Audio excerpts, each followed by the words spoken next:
வெண்பனி மலரே உன் வாசம் உயிரில் புது சுவாசம் தருதே.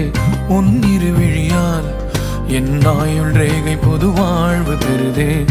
காலங்கள் ஓய்ந்த பின்னும் காதல் என்ன, வாலிபம் தேய்ந்த பின்னும் கூச்சம்தான் என்ன. காற்றில் பறக்கும் காத்தாடி நானே, 8 வயதாய் கூத்தாடினேனே. காய்ந்த இலை நானும் பச்சையானேன், பாலைவனம் நான் நீர்வீழ்ச்சி.